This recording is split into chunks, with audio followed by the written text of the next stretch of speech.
Joining me now for this bonus episode of Locked On Gators, like we do it every Saturday, is Tyler Fornes at The Real Forno on Twitter with Vikings Wire, Run and Shooter on Substack, 33rd Team Fantasy Points, and again, everything that you could possibly find him doing, he is doing somewhere. And we're here to talk Florida, South Florida. Last week didn't go as any of us anticipated, but this week should go much better for the Florida Gators. Tyler, this spread is 24.5 on BetOnline. It opened at that. It's been that this entire time. It's been consistent.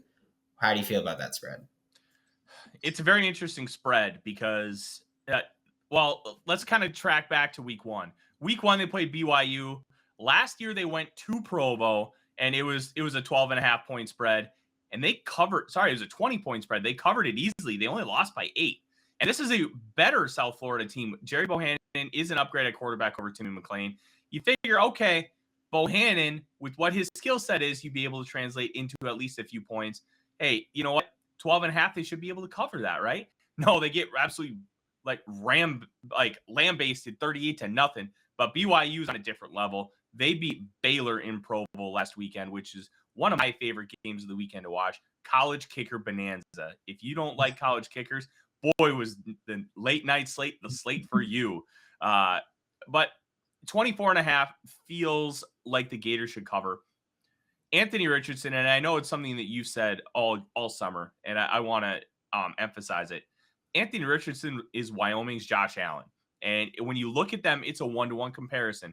They're both big. They both have every tool in the toolbox, and they have no freaking clue how to use it. Richardson is that pitcher in 10th. As a 10-year-old who can throw a 50-mile-an-hour fastball. And hey, they're expecting you to whip it. Why don't you throw a changeup? No, I don't want to. I'm just going to whip it because it's fun. Like, that's kind of what Richardson is right now. He's only gunning it. He needs to learn the touch. Once he does, he's going to be incredibly dangerous. That was the one thing that was missing from the game against Kentucky, the ability to throw the touch pass. Honestly, you have that, and the Gators probably win that football game. And he's going to learn it over time, but he's not going to really need to worry about it too much against a paltry South Florida team. This rushing attack alone should be able to cover a 24.5-point spread. I think that the Gators, especially with how aggressive and talented that defense is, they gave up 26 to a good Kentucky team and 26 to a really good Utah team. This defense is back in the sense that, hey, there's always been a lot of talent. Now we have a coordinator that actually knows what he's doing. And that's a major thing. And especially when you're about to play Tennessee, and Tennessee's got a very fast-paced, high-tempo offense. It's going to get a lot of opportunity, a lot of plays to make points happen. You need a nice little tune-up game, and that's what South Florida is going to be. And then the over-under going into this game is 60 points. I know that we're expecting Florida to kind of blow South Florida out of the water. How do we feel about hitting the over of 60? Look, life's too short to bet the under, but I'm betting the under. I don't trust this team to, one, put up 60 on their own. And South Florida is not a good FBS team. They are still an FBS team. I'm not counting on the Gators to put up 60. I'm also not counting on South Florida to put up more than 10 at the most. And that's probably going to be fourth quarter garbage time after they get a field goal on the first drive. Hell, even New Mexico State going into Alabama gets field goals on the first drive, then does nothing the rest of the game. Schemed up plays that are already set in stone, that script.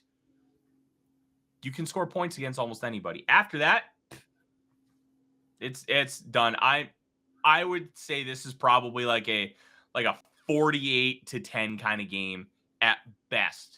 And even then, that's still the under.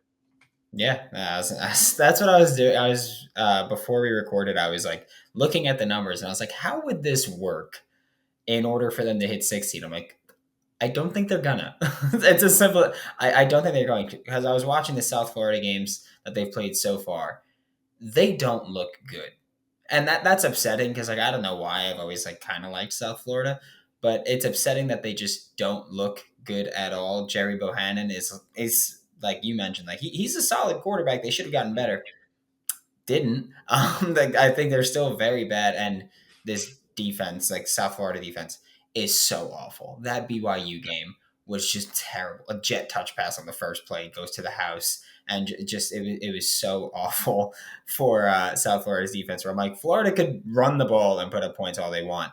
South Florida's going to have a difficult time scoring points. But now we're about to take a look at Anthony Richardson specifically because we've spoken about him quite a bit, and our friends over at BetOnline were nice enough to give us these props. This episode is brought to you by Underdog Fantasy, the easiest place to spice up the college football season. It's easy to play and easy to win cold, hard cash in a single game. I know I made money last weekend by picking that John Reese Plumlee, UCF starting quarterback, would have more than 52 and a half rushing yards. He had, I think it was 83, somewhere around then. It was just the easiest money ever. He's a dynamic player. So I'm doing that. I don't know what the line is for him this week. I'm doing it again.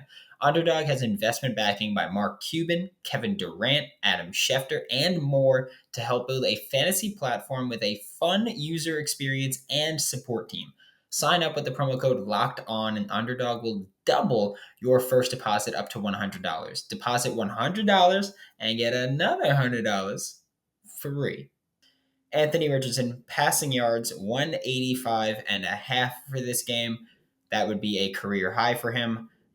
His against South Florida last year, I believe he had 152 passing yards on 3 attempts. So how do we feel about Anthony Richardson getting 185 and a half this time? You know what? You said it pre-show. It would be a career high for him. I'd bet the over here, and here's why. They're going to see what happened against Kentucky. They're going to try and fix a couple things in practice. I guarantee you they were working and told him to work off to the side on touch passes and just not throwing fastballs. I think this is a perfect opportunity to get him a lot of reps throwing the football. They know they can run all over this team. Give Richardson some reps throwing. He already sees the field very well and makes really calculated decisions. It's how he executes those decisions that's a really big deal. I think that the Gators should really focus on getting Richardson time throwing the football. Wouldn't shock me if he threw for like 304 touchdowns just to keep getting those reps. Because remember, this is only his 4th career college start. I was one of the few people that was pounding the table for him. I loved him as a recruit. I thought he could potentially start over Trask, and I thought he should have started over Jones because he has that kind of talent. We are seeing it. Now you have to harness it. Talent is one thing. If you can't control it, it's absolutely worthless. Yeah, if I'm not mistaken, you came on Locked On Gators last summer to talk about wanting Anthony Richardson over Emory Jones. And you kind of touched on it where this is the game where you think they're going to throw the ball a lot. They're going to try to let him get into a rhythm. And I think South Florida is a pretty good team to do that against, especially because they're going to sit back and zone quite a bit, or at least that's what they've shown so far this year. They're going to rush 4, sit back and zone, and kind of make you beat them throwing the ball, which everybody's been able to do. But I think that this would be a good opportunity for Anthony Richardson to go, okay, let's drop back and pass, and let's see if you can actually make these throws in game time. Rushing yards, 40 and a half. How do you feel about that one? It really depends. If they're going to throw the ball that much with Richardson, why would they risk running him when they don't need to? I would consider the under here, but we also saw last year Richardson busted off that 80-yard run for a touchdown. This isn't not a good South Florida defense. I would not touch this one, but if you're going to make a bet, I would lean the under if you think that the over is going to hit on the passing yards, because I don't see them wanting to risk him running the football when they just don't have to. Yeah, I think my biggest struggle with that one, because ever since they put these odds, I'm like thinking about it, and it's just like, I don't think they run much with him. But also, he only needs one to get, like, he only needs one to hit that. So that's why I'm like, yeah, I don't think I'm going to put money on it because I'm going to feel stupid either way if I do. But Brandon, here's the thing. You can't expect him to hit an 80-yarder. Like, that's, if you want your bet to hit, you just can't expect that. This isn't prime Adrian Peterson, where you're going to expect 2-1, -2-1, 3-0-0, -480. Like, that was his stat line consistently. Breece Hall at Iowa State, very similar. But Anthony Richardson's not going to get 25 chances to hit the home run. He's going to get like 7. It's not a smart bet. If you think that the Gators are really going to throw the football, I wouldn't touch it. But if you're going to, under's probably the play. And then touchdown passes, We have 1.5 is set it. It's Over. 7.5 over. They're Yeah, I going to mean, try throwing the football. They're going to get him reps. And because of that, you're going to have a lot more opportunities. Now, the tough part with touchdowns, they are inherently random. You can't predict touchdowns. It's very difficult to do so because remember the heydays of like late 90s, early 2000s football. Oh, the Bucks are going to drive. They're throwing the football all over the field. Work done. Looks great. Mike, I'll stop 1 yard touchdown. Like there are touchdown vultures. And when they get down to the 1 yard line, why wouldn't they just hand it to Montrell Johnson? And all of a sudden, this little beefcake is going in for a touchdown. Like they're inherently random, but if you expect the Gators to throw like we do, over's the play. and then rushing touchdown for Anthony Richardson. Yes is -200. No is +160.